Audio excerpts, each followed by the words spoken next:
Lecture de la compilation post-mortem des écrits de Ellen G. White intitulée Rayon de santé.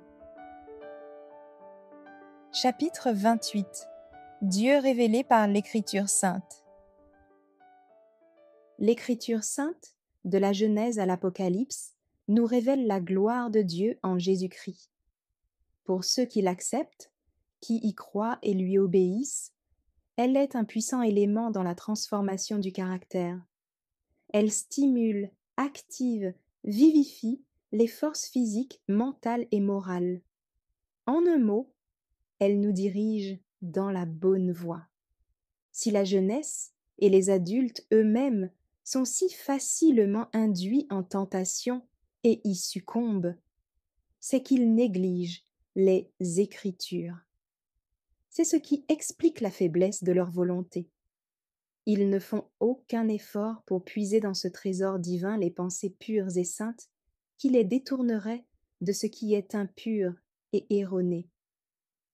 Il en est bien peu qui, à l'instar de Marie, choisissent la bonne part en venant s'asseoir aux pieds de Jésus pour recevoir ses instructions. Bien peu serrent ces paroles dans leur cœur et les mettent en pratique dans leur vie quotidienne. Les vérités de la Sainte Écriture élèvent l'âme.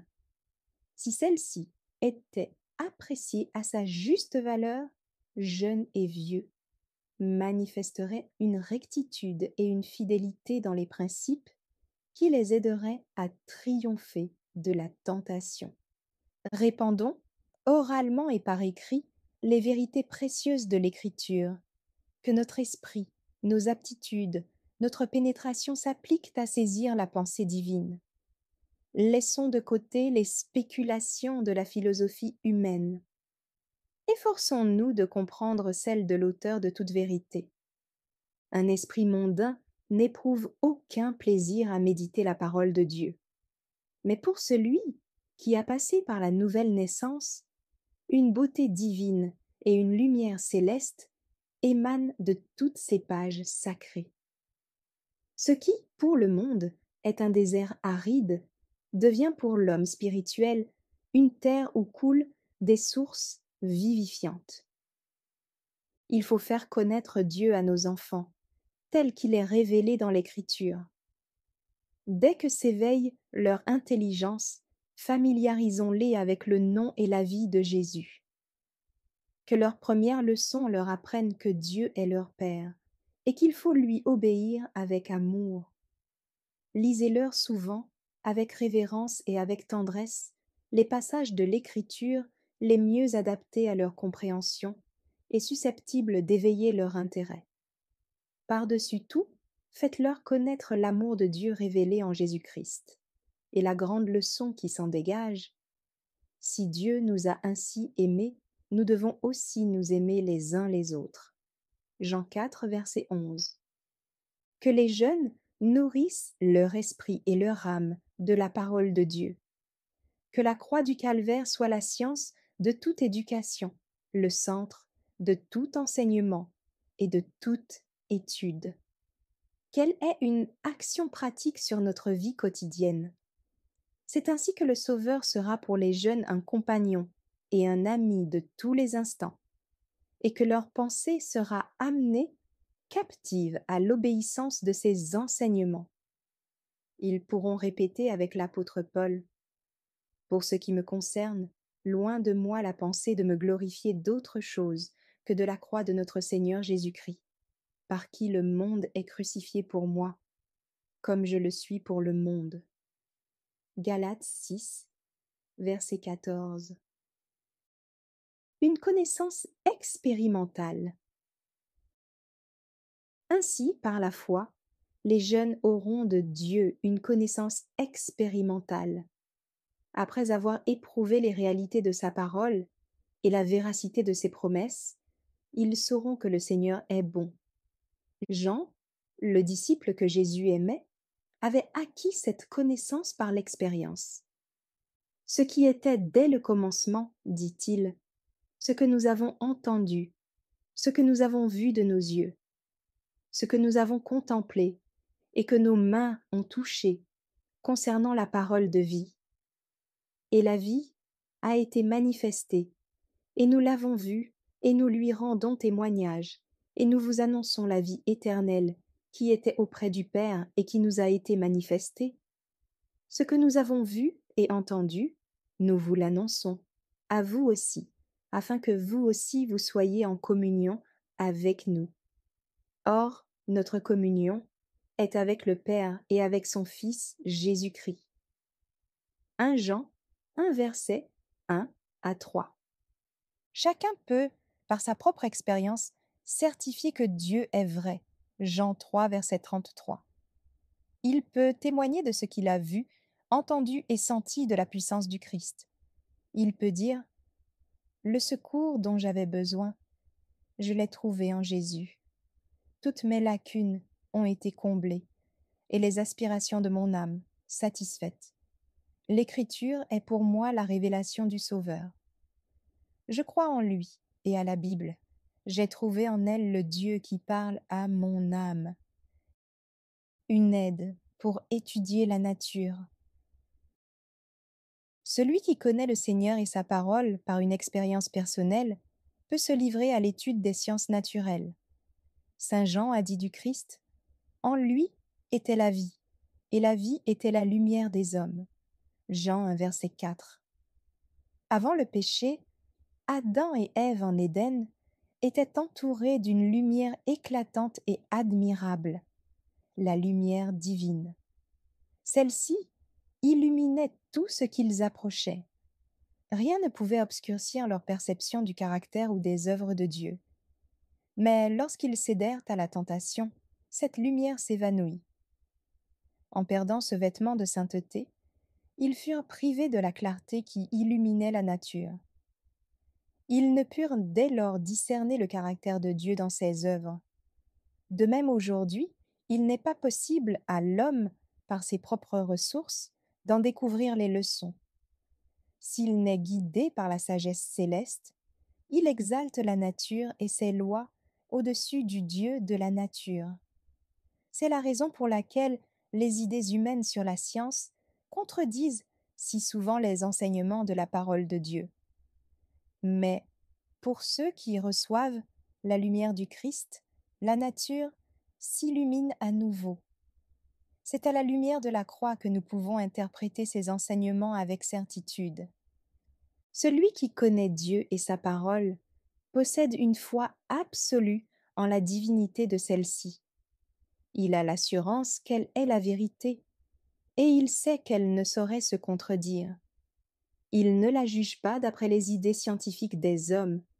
Il soumet ses idées à l'épreuve infaillible de la pierre de touche. Il sait que, dans la science véritable, il ne peut rien y avoir de contraire aux enseignements de la parole, puisque toutes deux ont le même auteur. Qu'une conception correcte des deux établit qu'elles sont en harmonie, et que toute théorie prétendue scientifique qui contredit le témoignage de l'Écriture fait partie du domaine des hypothèses de l'esprit humain. La recherche scientifique ouvre à celui qui étudie ainsi un vaste champ de méditation et d'exploration. En contemplant la nature, il acquiert une perception nouvelle de la vérité. La nature et la parole de Dieu s'éclairent mutuellement. Elles nous font connaître toujours mieux le Créateur et les lois par lesquelles il opère. L'expérience du psalmiste. L'expérience du psalmiste peut être celle de tous ceux qui reçoivent les enseignements de Dieu par la nature et la révélation. Tu me réjouis par tes œuvres, ô Éternel, et je chante avec allégresse l'ouvrage de tes mains. Psaume 92, verset 5. Éternel, ta bonté atteint jusqu'aux cieux, ta fidélité jusqu'aux nues. Ta justice est comme les montagnes de Dieu. Tes jugements sont comme le grand abîme. Combien est précieuse ta bonté, ô Dieu! Psaume 36, versets 6 à 8.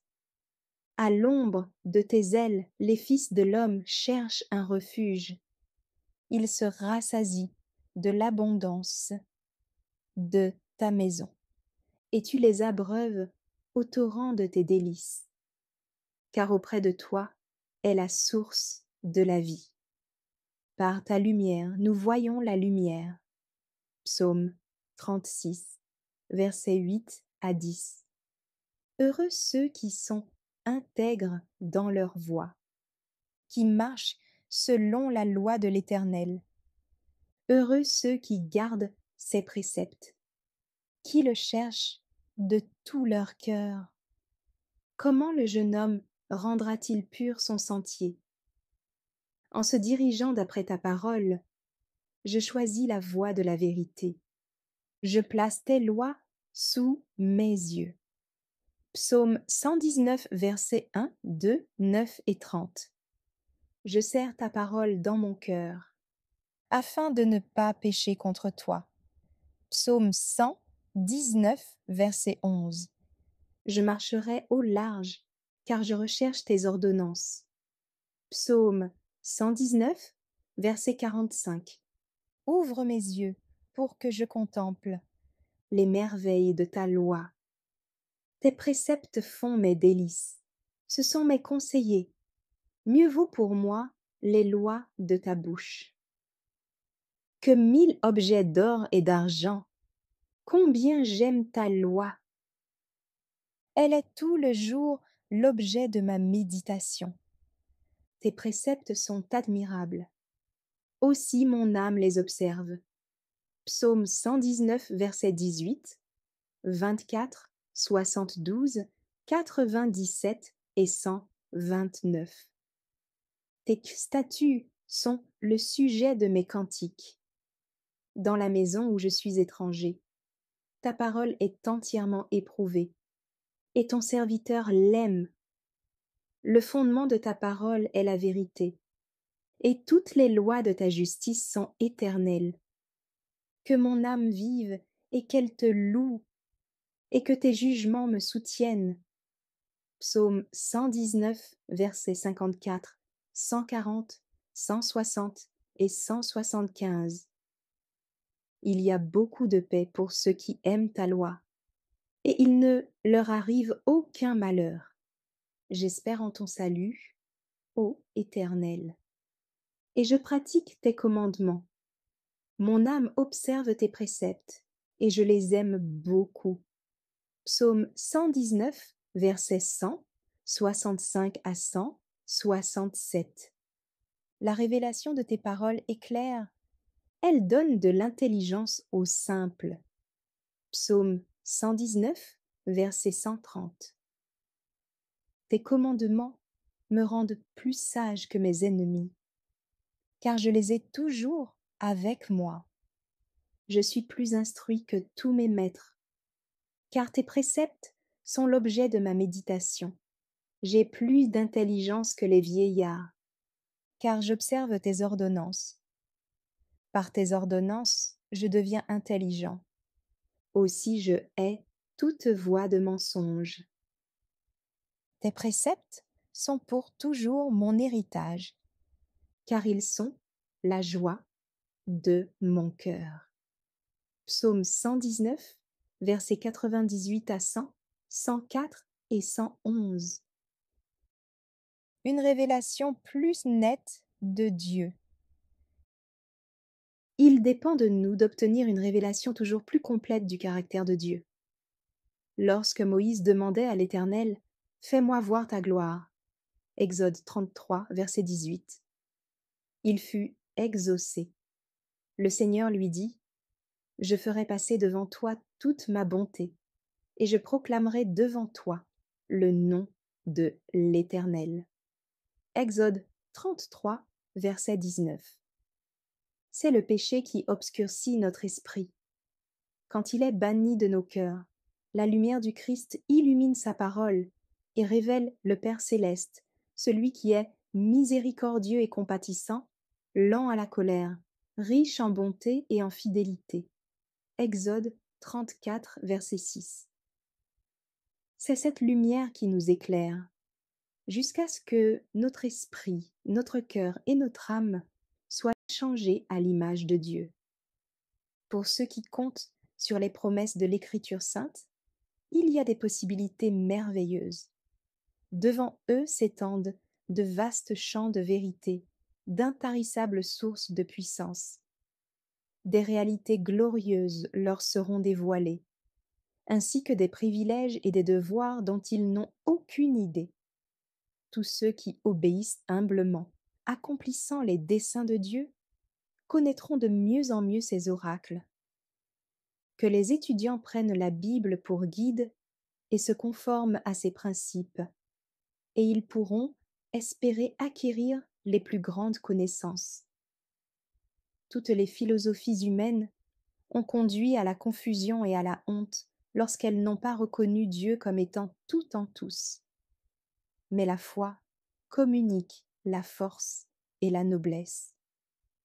En méditant sur la bonté du Seigneur, sur sa miséricorde et sur son amour infini, la vérité nous deviendra de plus en plus claire, et plus ardent aussi le désir de posséder un cœur pur et un esprit lucide.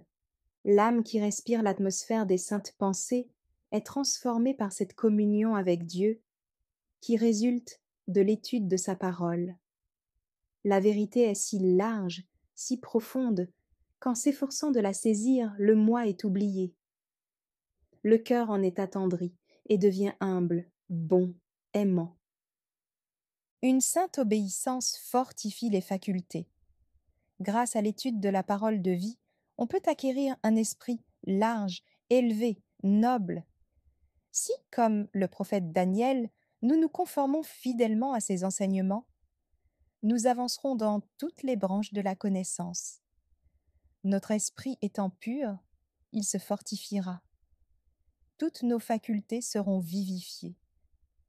Nous pourrons nous former et nous discipliner de manière à être, dans notre sphère d'influence, des exemples de ce que l'homme peut devenir et faire lorsqu'il est en communion avec le Dieu de toute sagesse et de toute puissance, jusque dans l'au-delà.